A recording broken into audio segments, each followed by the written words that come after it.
defeating Michelle Lee, though Michelle Lee retired.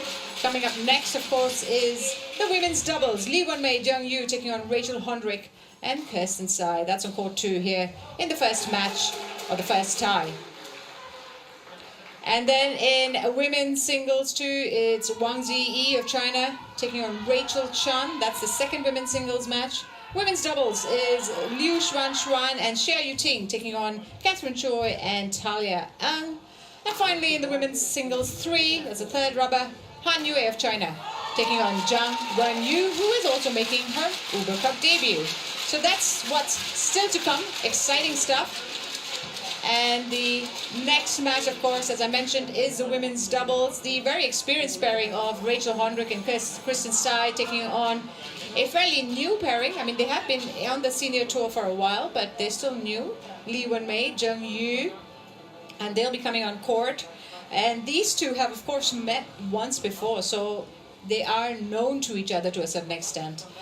Grania Somerville joins me, of course, for this matchup.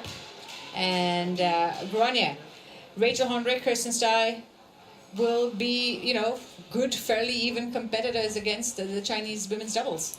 Yeah, they've definitely been playing well lately. They had a great match at the Olympics where they took the, I think, world number 3s from Japan to a third set. And yeah, they've had some great results outside of that as well. I've had the pleasure of playing them many times myself. So it'll be a good match to watch, I think. And Lee Wen-mei and Zheng Yu from China, of course, they have also played on the senior tour for the last few years.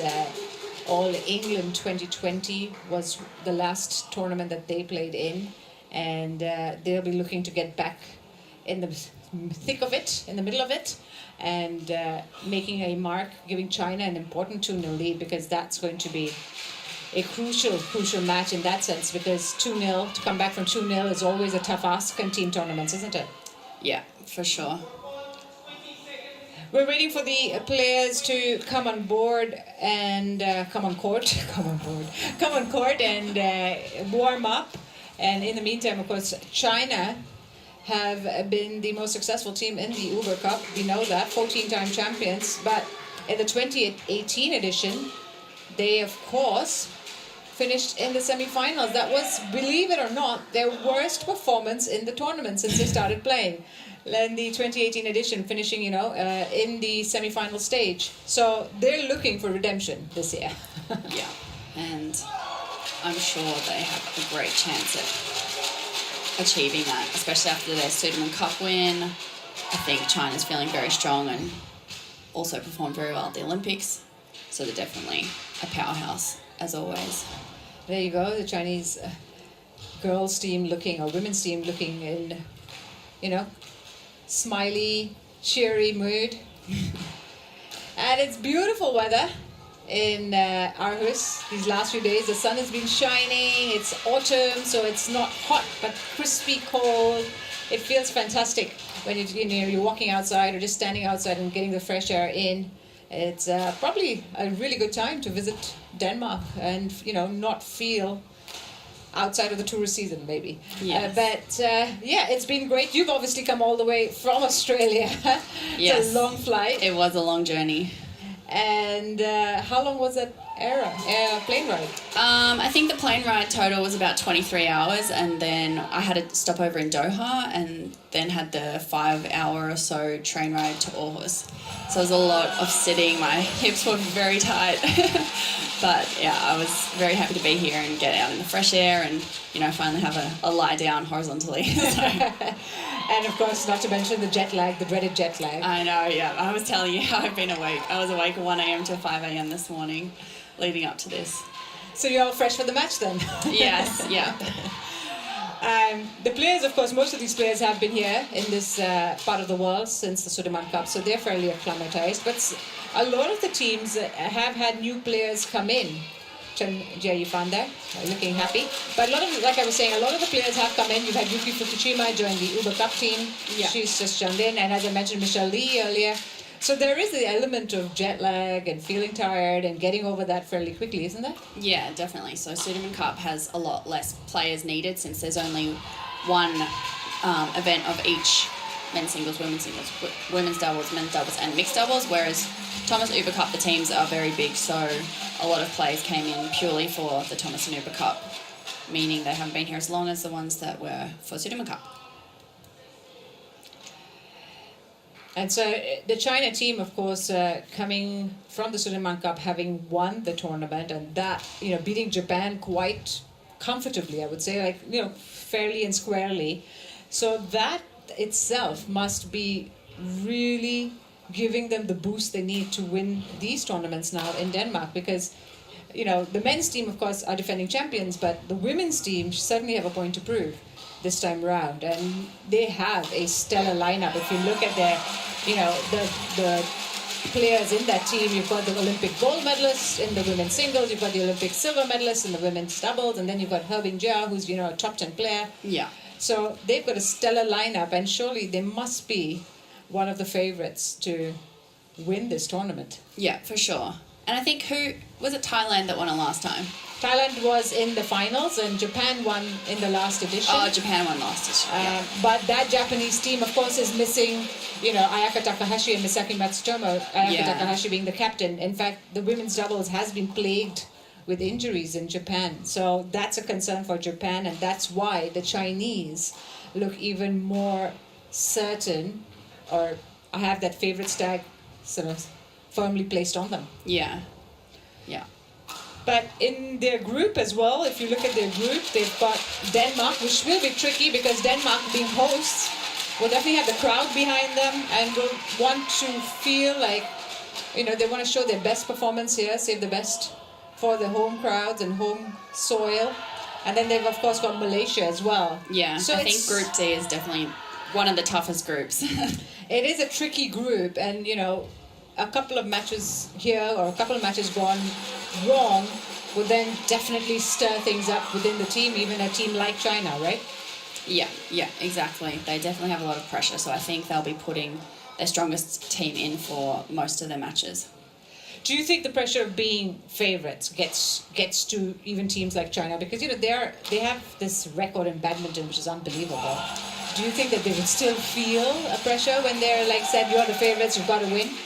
I think they would feel the pressure, but it's also they have that expectation throughout everything they do pretty much, so they would get used to it. In World Juniors, they're always kind of the favourites as well, so they kind of grow up getting used to that pressure, I would say. So by this time, I think, they'd be better at handling it.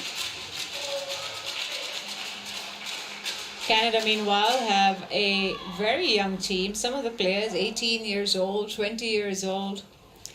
And they will be, looking to get some much-needed match experience here. But the balance for them, I was hearing, is all about managing school and then, of course, being professional athletes. Yeah, so a lot of the countries outside of, the big Asian badminton powerhouses, the badminton players need to still manage their school and, uni study. I know Kristen and Rachel, after the Olympics, they both returned back to their uni and continuing their studies. So it's definitely a fine line of pursuing both, parts of your life as a student athlete to your best ability.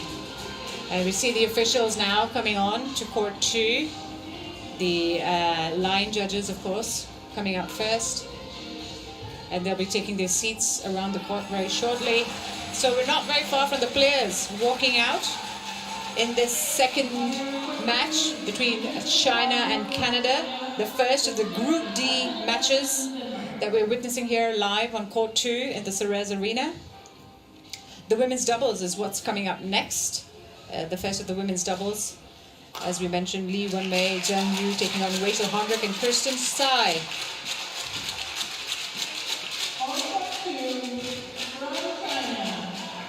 And we're waiting now for the players to walk out. There we go. Team China coming out first. Li Wenmei and Zheng Yu of China. They're out on court, looking to put China 2-0 up in this match against Canada.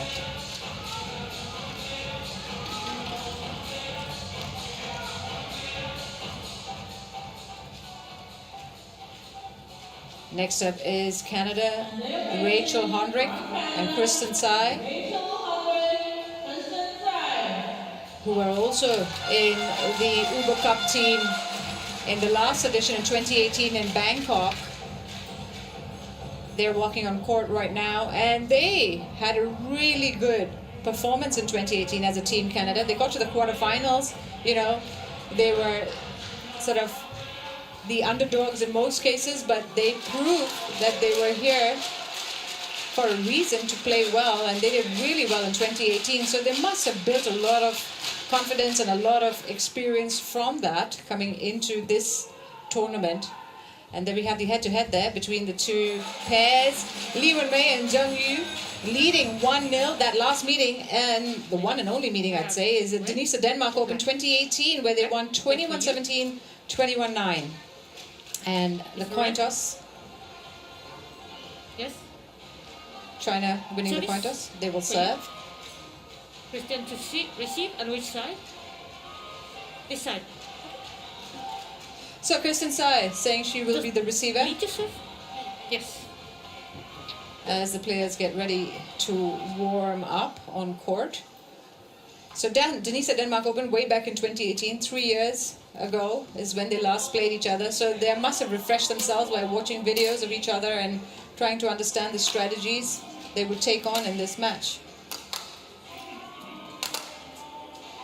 You've played Kirsten and Rachel, of course, you mentioned, and what do you think is then their strengths? What will they be looking to do here against the Chinese?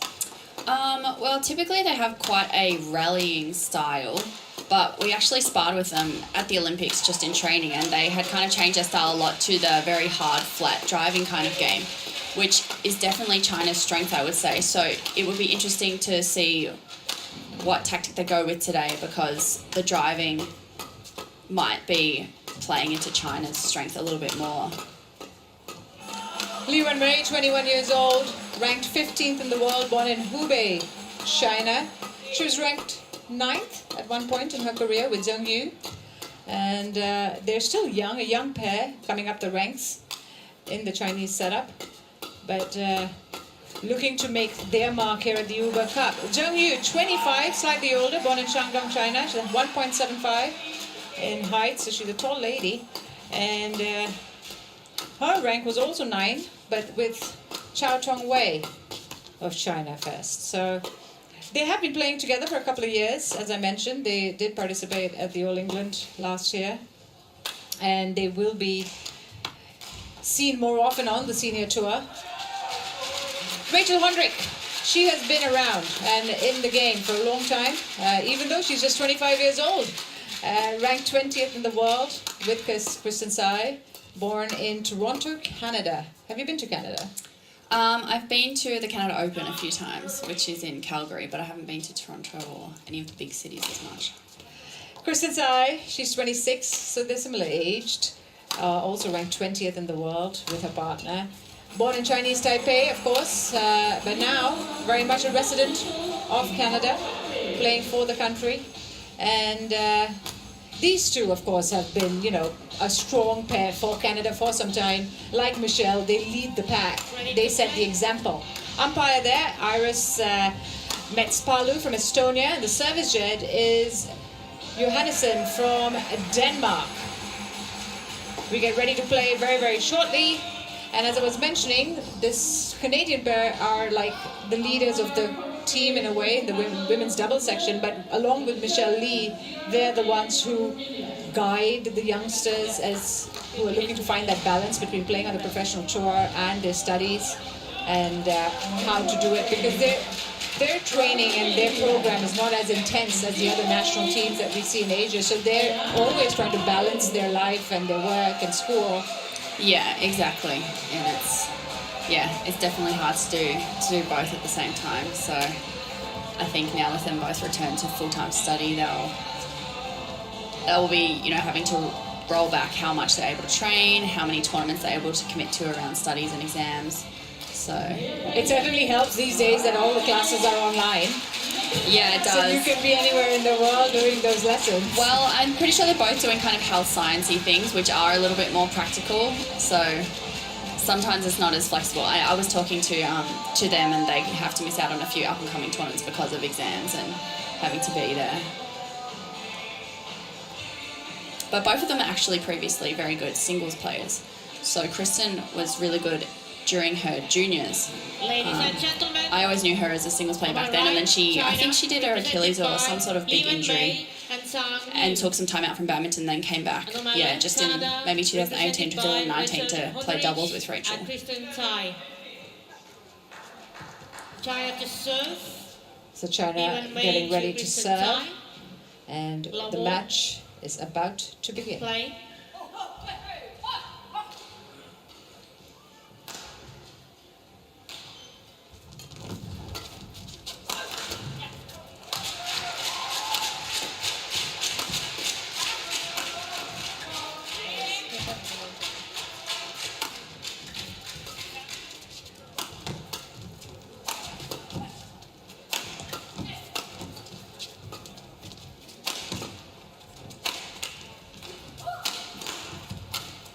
Oh, that was a strong smash, downward smash, kill shot.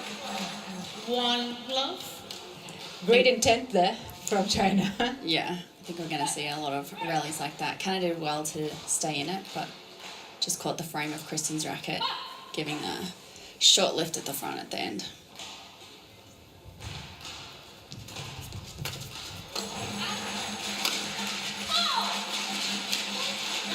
There must be, given that China are a rallying pair, Canada are a rallying pair, there must be also a strategy of keeping the rally short in that case.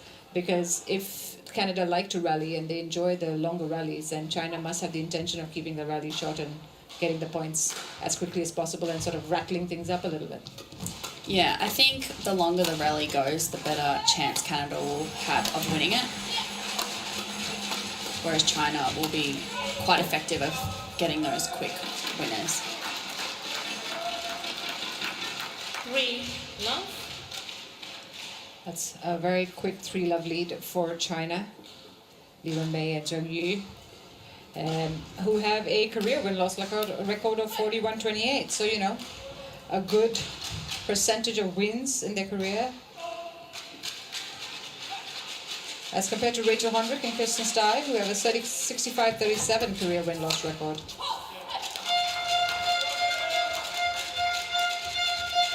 Service over. 1-3. But the experience of having played at an Uber Cup will surely count for a lot for Rachel Honderich and Kristen Tsai. Li Wenmei and Zheng Yu not as often, did not play as often as the Canadians in the last edition. I think they were in the team, but they did not play as often at all, or did not play at all. 3. So, yeah, I think being the third pair in China in the women's doubles, you miss out on a lot, not being the priority option. But they're definitely here to prove themselves and take this opportunity that they have to play.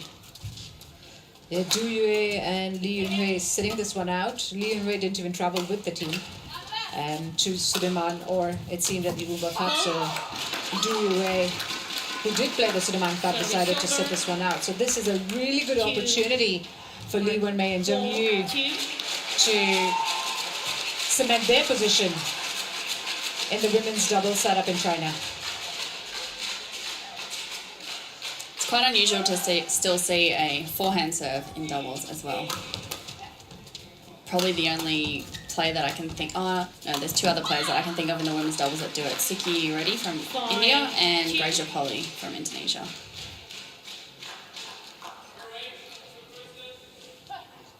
And is that because the forehand serve is no longer as effective? Yeah, I don't think it's as effective and consistent for most players. I think most players find backhand serve to have that, higher level of quality and consistency. But the forehand serve has some great deception in it. You're able to kind of get some different angles because you're holding the racket out more from your body, and like we just saw there, you can have a bit kind of more power with the flick, and can surprise your opponents a little bit more with it. Oh, beautiful. Oh, that was a great net shot. just rolling off the net. 2. It was a good block though from Rachel, changing the pace with the soft block. So far, China's been really attacking from the back, and the Canadians have ended up kind of giving away the short lift or a loose block at the net, which China's been able to finish. So they need to keep that variation, getting all their shuttles too deep in the backcourt when they're trying to do that, and then also using the soft blocks to try and get the attack themselves.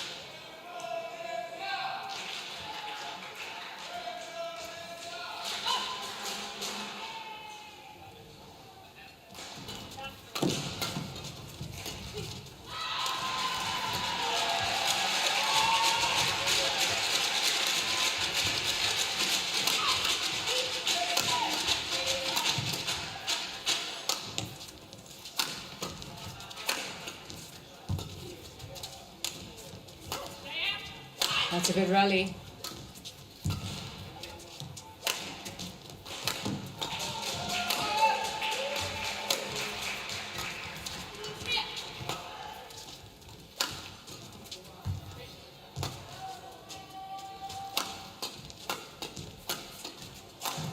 Oh, and she kills it at the net.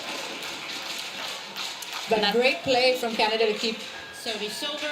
Yeah, that's what China is so strong with, intercepting at the net and just being able to finish it within the next few shots after that. So when you're playing against China in women's subs, you have to be careful of the times that you choose to drive off defence, because they're just so strong around the front court. And of course, for Canada, that was, as I mentioned, great rally there, 52 shots. They kept the shuttle in play. They were trying to see if the Chinese would make the mistake. And,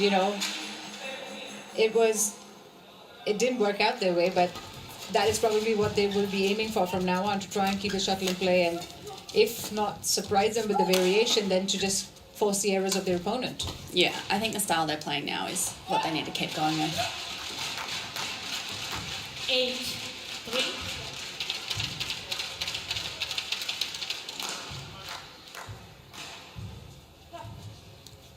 So that's 8-3 now, 5-point lead for Team China.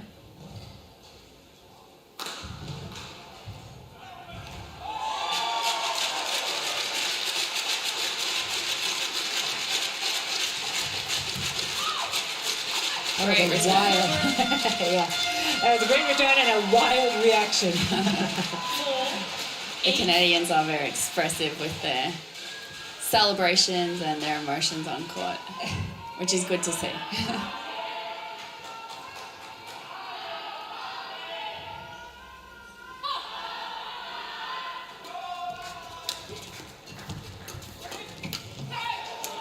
Again, that's 2 errors 5, for Zheng 8.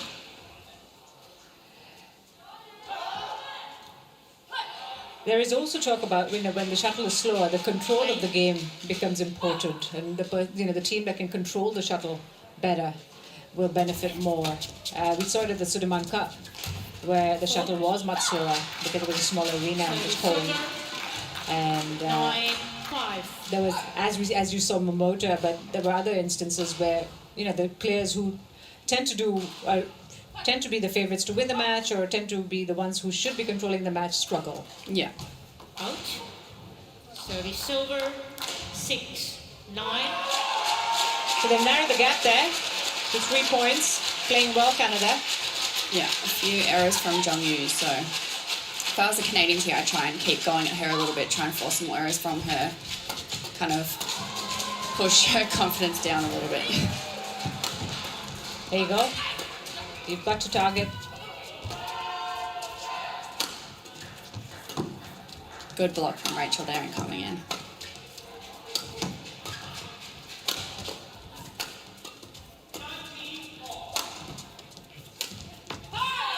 Right. Again, another error from Zheng Yu. The shuttle finding the net instead. 9. Change. And they may be listening to you, Grania. They're listening to what you're saying. 10.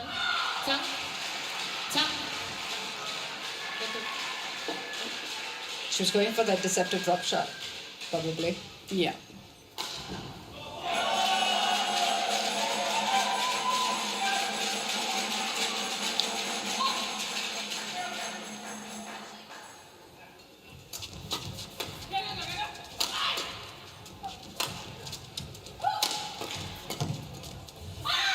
And now it was Canada with a net error. Service Rachel over. Honderich 10-7. trying to keep the pressure on the Chinese. That's important. They've done so well here to close the gap.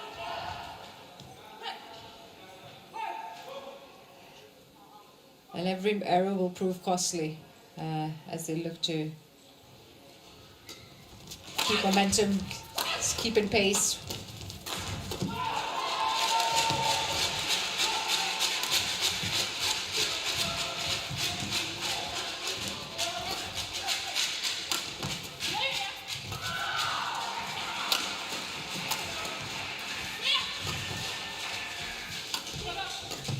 That's another good rally now.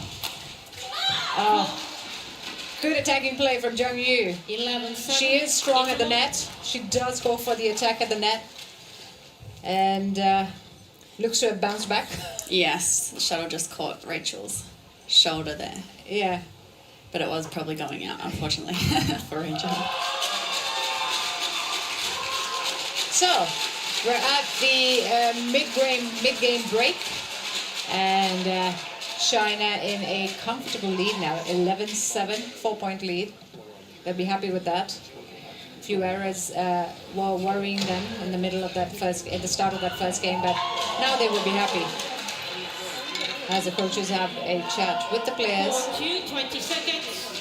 Call 2, 20 seconds. Players on court.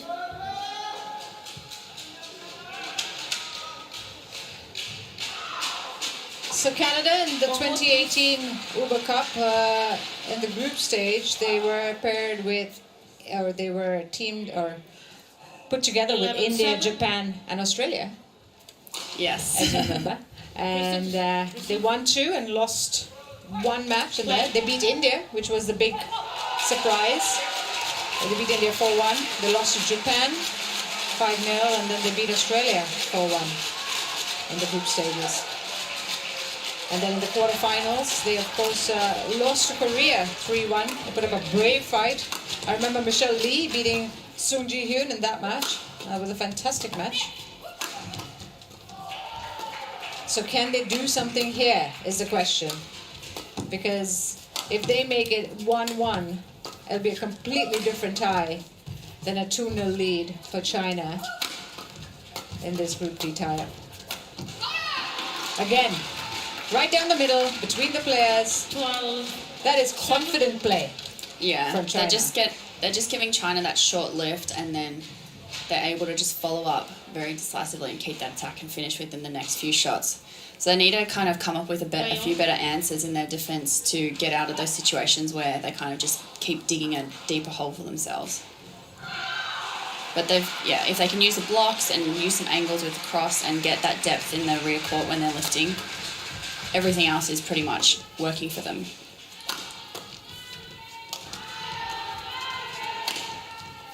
I was just out. Oh, that caught the line. Lee Wen Wei challenge. Their reaction looked like they thought it caught the line. From my view, I thought it was in, and then you confidently said I that thought was out. that looked like out. And they're challenging it, so maybe I'm right. Let's see. What should we bet on this? It's a 50% chance. Should we bet a coffee on it? Oh, yeah. No, we shouldn't. So I should go boom. Right there. Eagle eye, Hawkeye. Service over. Sign me up. 8, 12. Play. I think Canada definitely have China a little bit worried right now, which is a good thing. Oh, she just missed that. Yeah, Service Kristen's lift there was just a little bit short. 8. Or her drive was a bit high. I don't know which one she was actually going for then. How much emotion would they be feeling now? You know, you're in the second half of the game. You know, you've got to try. What kind of emotions would be going through their mind right now? You know, keeping calm being also key, I believe.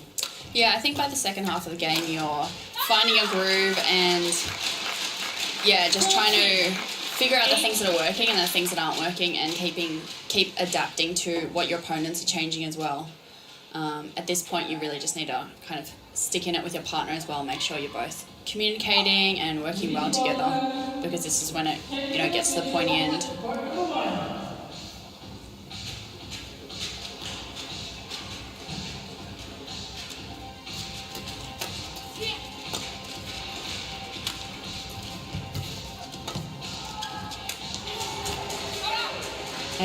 As you mentioned, right now I'm paying attention to Zheng Wu's serve, and it is an interesting serve that she has. Unusual to see these days in badminton. Yeah, and it's still tricky to return because it's coming from a different spot, so it can kind of cross your body at a different angle than what you're used to. That was great. 60. Around the head shot from Zheng Yu. She's really sort of holding the net, or holding the forward of the net for China. Yeah, definitely seems their preferred formation with Zheng Yu at the net and Li Wenmei at the back. Yes. Nice net roll.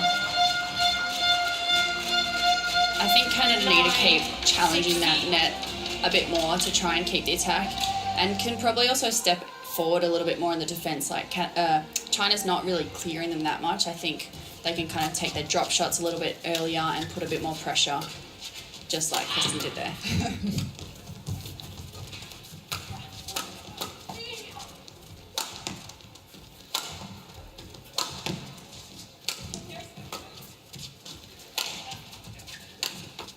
Oh.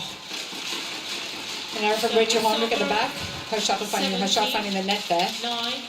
And so now China are up 17-9. That seems like a mountain to climb for Canada in this first game.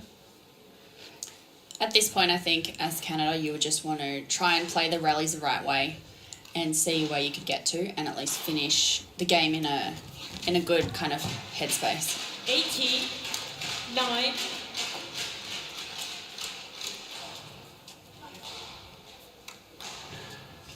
Tricky flick serve. There is also sort of the idea that when you're at this stage where you're like 9 points down, do you then conserve yourself for the second game that's coming up, or do you still try and mount the fight? I always see it as better as kind of getting your mojo back and finishing the game in the way that you kind of want to start the next game. It's hard to, you know, take your foot off the gas at the end of the first game and then expect it to be, you know, back on at the level you want it to be to start the next game. But, you know, every player is different. So we're at game point now for China, 29. Li Wenmei and Zheng Yu certainly stamping their authority on this match.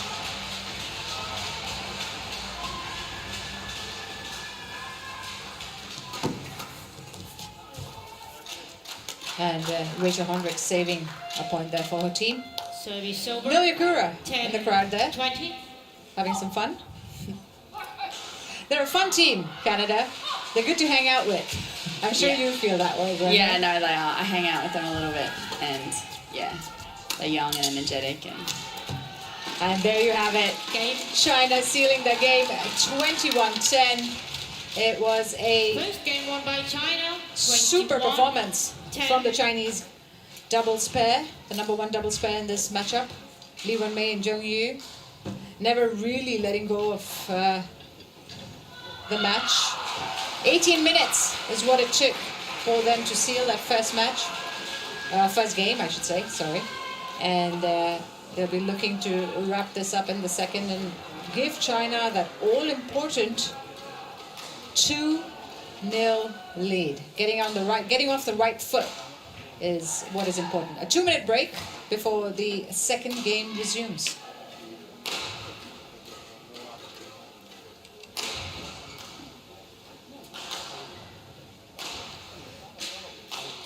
That's a last point there. You could see Kristen Tsai's reaction.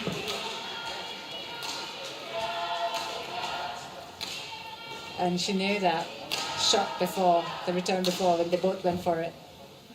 Yeah. She knew it there, that it was over. China don't miss those. Neck kills up.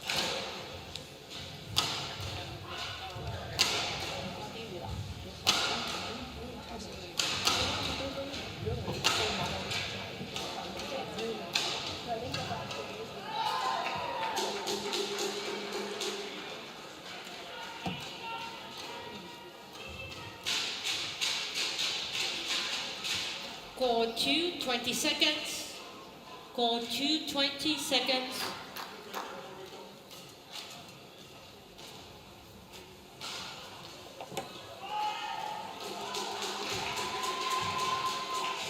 And so we're about to get underway with game 2. Second game.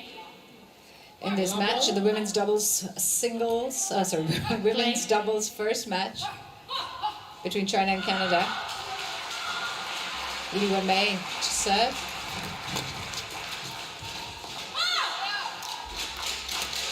And the change of side, of course, will be interesting to watch how their game changes, because the drift then comes into play, and which direction the drift goes. The players learning about that as well as they spend some time in the court. They did have a hit in the main courts yesterday and the day before that, so they have some idea of what the conditions are.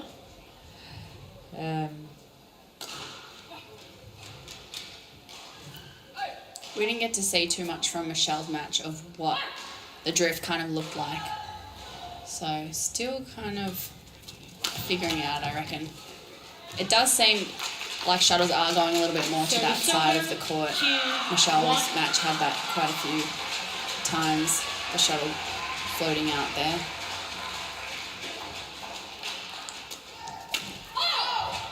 Three, 1.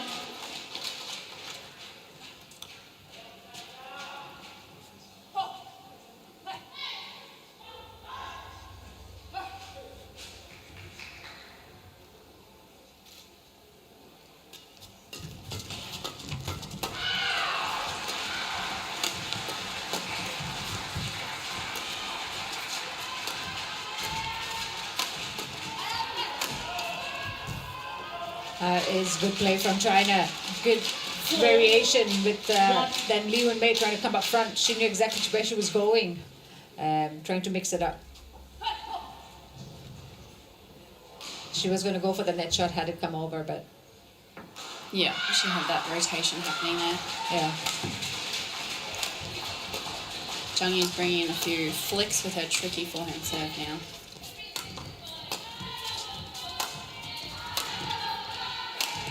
I think, especially when they have Zheng Yu at the back, they should try and work her around the back a bit more, since that's not their preferred formation. And she seems to kind of want to get out of it by clearing back to them. But they very quickly revert to Zheng Yu being in front. They don't spend much time. She doesn't spend much time at the back. They quickly change that. Yeah, with pairs that have an obvious kind of preferred front and back player, they always find a way to kind of easily get into it. So as an opponent, it's really tricky and kind of goes against your natural instinct sometimes to play certain shots to try and keep them in a certain position.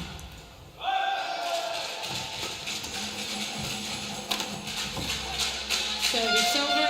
And now it's an uncharacteristic 5. error from China, but oh, sorry, that just went off the net. And it's 5-2. With Rachel and Kirsten, do you think that they prefer to stand aside next to each other in that formation, because then they can just move around and they have that understanding to move around as much as possible? Yeah, I don't think they really have a preferred front court or back court player. I think they're both quite strong in both areas. And definitely have a more kind of rally rotation style. 4, 5. I think Rachel's probably better at staying at the back. Like, she uses more variation in kind of using different drop shots and that kind of thing, so she keeps the attack a little bit more, whereas Kristen, I think, will clear out a bit more often, so maybe Rachel prefers the back a bit more, or they just end up there. Service over. After a couple of good or lucky net shots there from Canada, they managed to close the gap to 5-4. China finally find a attacking, killing shot to make it 6-4.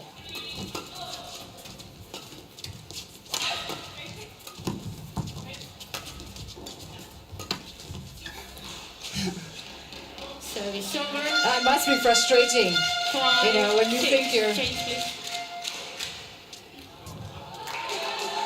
It's very frustrating when an opponent keeps net rolling because you just feel like you have no chance. And they've had a few net rolls, so that must be frustrating. But I mean, it's a skill. Like, you train for these net rolls, so deserve it sometimes. Absolutely. You do what works for you, right? Yeah. Service over. 7-5. They're keeping up with China. They're very much in the game, Canada here. Yeah, I think they want to try and keep this kind of scoreline or this closeness to China to really keep the pressure on them here. Service over. 6-7.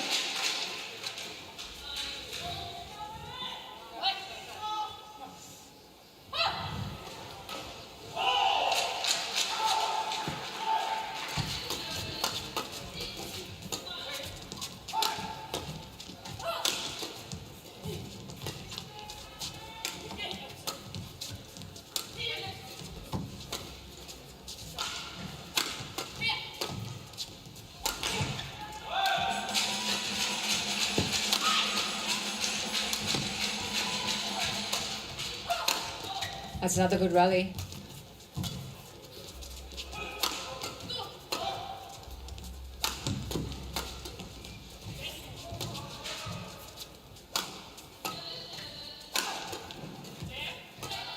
Good defending from Canada. Yeah. They just have to be really careful when they get into a flat driving game of China intercepting.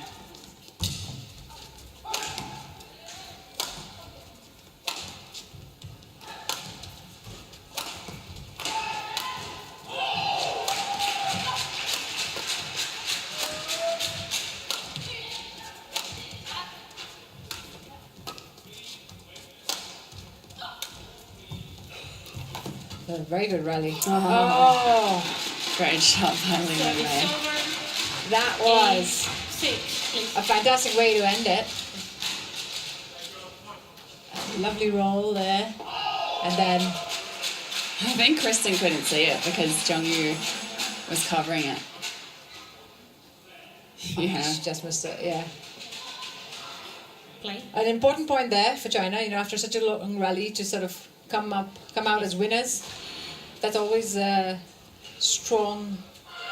That gives you a boost mentally. 53 shots there, as you saw. Yeah. The longest rally. That is the longest rally of the match.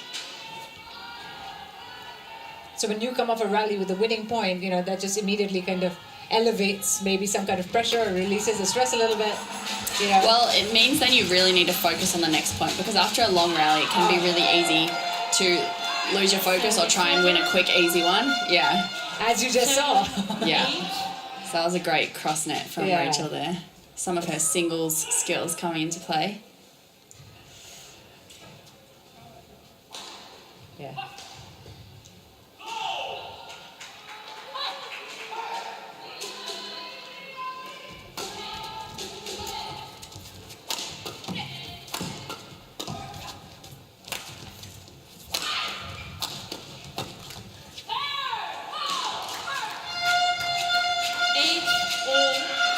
Nice.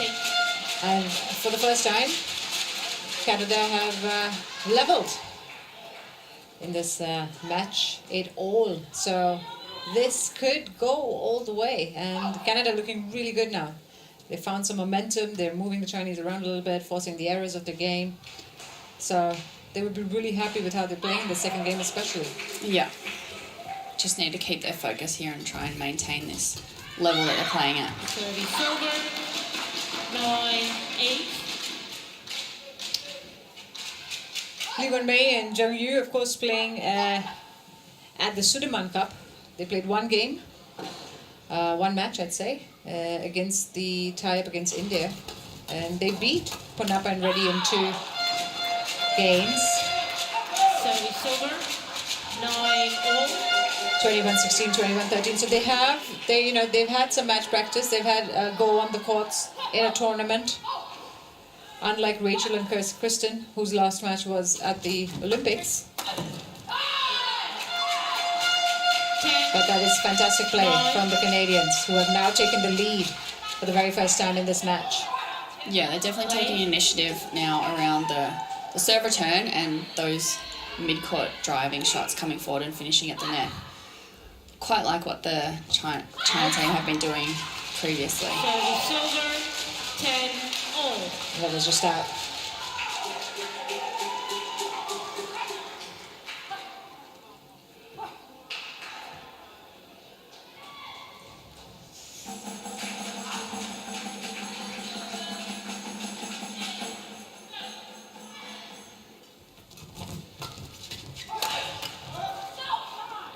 And so, wild backhand from Zheng Yu means Canada are leading 11-10 at the mid-game break. They will be really happy with how they performed in this second game of the match. China, remember, are leading. They have a game advantage, 21-10. They won the first game, and now Canada leading in the second, 11-10 at the break.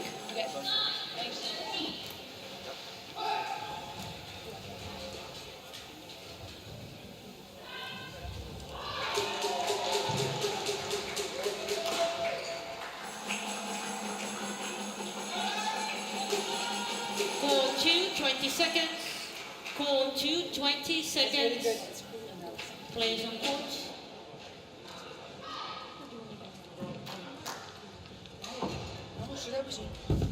Lee, on court. Get ready.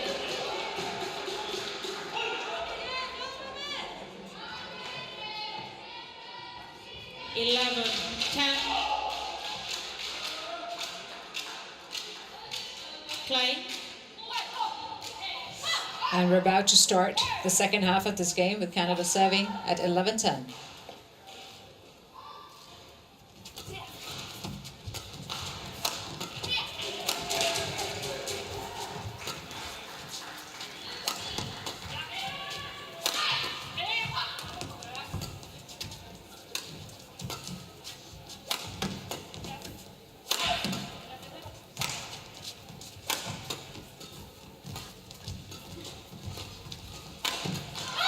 Oh, just slipping there. Kiss inside. Service over. 11-all. It's 11-all for China. They've leveled again.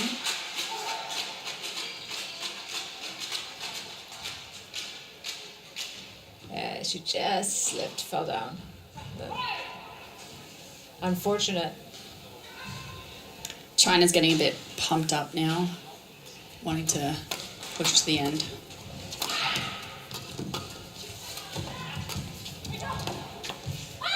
Oh, she had the right idea with that net shot. She wanted, it would have been quite... Yeah, she didn't have many options. She gave that shot all she could and it just didn't get over. But yeah, Zheng Yu doing well, stepping forward quickly there, pushing across. China team definitely seemed more fired up. Their coach must have given them a little bit of a talking, saying, come on, pull it together. Let's not let this go to 3. What are you doing?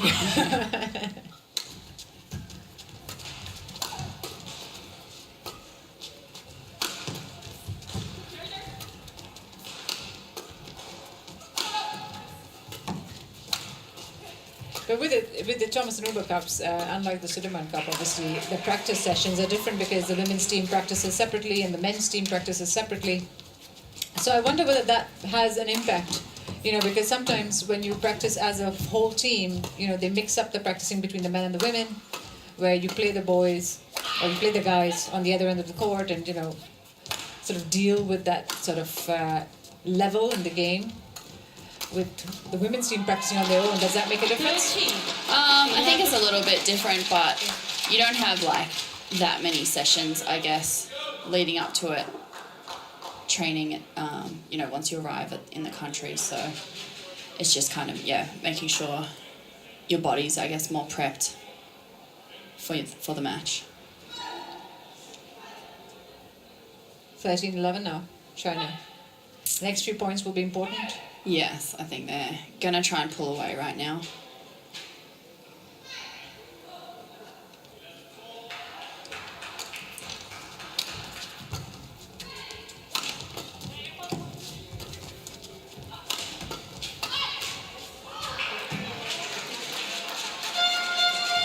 That was exactly what Canada needed. 13. Yeah, the centre attack from Rachel's really good. Trying to get them to drive back through the net, you know, towards Kristen so she can intercept. Works great when you're going through the middle.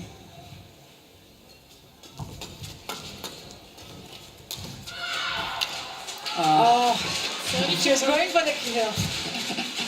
Yeah, that was unlucky. It was a good setup. She's 12. Yeah, so she did go across the court, across the net, and you know set it up really nicely. And she had, you know, she was going for the kill. She was so close. yeah, it was the right idea, right play.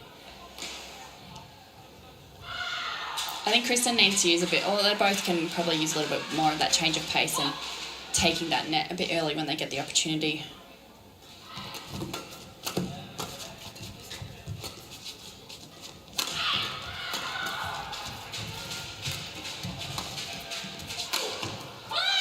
And that was very well hit by Li Wenmei. Look how much it means to her. 12. They want to finish this up in 2 games if possible, you know, and they want to have, you know, regain control of this match. Because Canada have been the slightly better of the 2 in the second game. And now it's 15-12 to China, so they're on track. There you go. Service over. 13. 15. We did expect a close game between these two.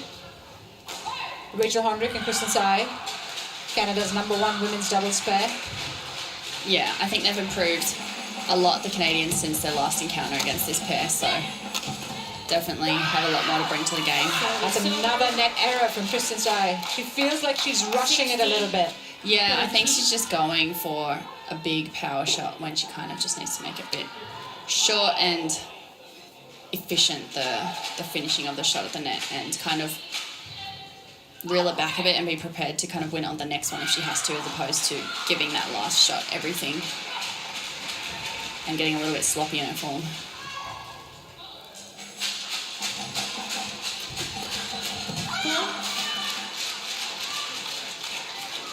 Seventeen. 17-13, China opening it up to 4 points again, making their intent clear and forcing the error of the opponent there. The pressure is back on Canada. Lovely 18, serve 13. from Zheng. And they seem to be running away with it now, China. The mid-game talk suddenly seemed to have worked Yeah, from the coach. they definitely seem a bit more emotional after they win the points, Yeah. China. And I think that's reflected in their intensity in the rally. 20. Jia Yifan, of course, taking a break in this tie. They played an amazing tournament in Finland. Chen Qingchen and Jia Yifan winning all their matches in straight games, and of course winning the cup on their match, the Sudirman Cup. So she gets a well-deserved break for this one. That's another wild backhand from Rachel, unfortunately. 20. And that means it's match point for China. Li Wenmei and Zheng Yu have 7 match points here, 2013. Will they do it on their first? Yeah. And that is it. Game, match, China, they have done it in straight games, 21-10, 21-13. 21-13. Great second half performance in that second game, I'd say, from China. They played with another level of intensity, I'd Yeah, say. definitely. After a mini fight back from Canada. And that's match point there. You can see the mistake from Tsai. Just not I think controlling it was the serve there. The serve came across the body with that forehand serve, so she set it up for a different angle, and then the serve kind of put off guard, leading her to hit it out then. And so Chinese now take a very important 2-0 lead in this tie-up between China and Canada.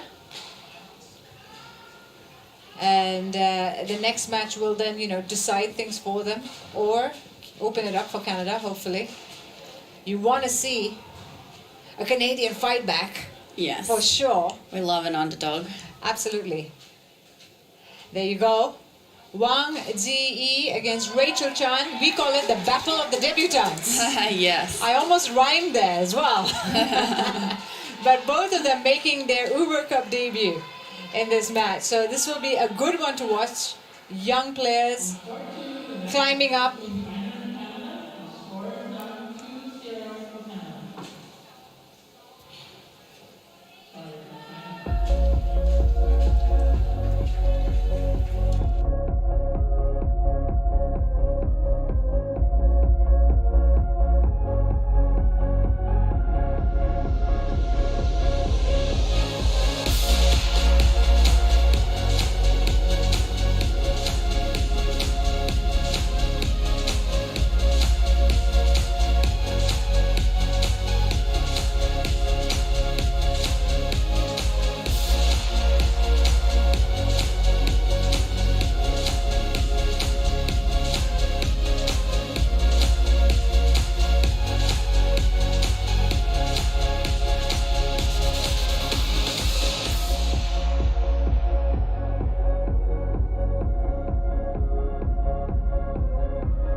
We are coming to you live from Aarhus, Denmark. This is the Aarhus Sports Park, and part of that is the Sarah's Arena, the indoor arena, where we are based for the TotalEnergies BWF Thomas and Uber Cups. Right next to the indoor arena is the football stadium, as you can see, and the Sarah's Arena has a capacity of 5,000 people.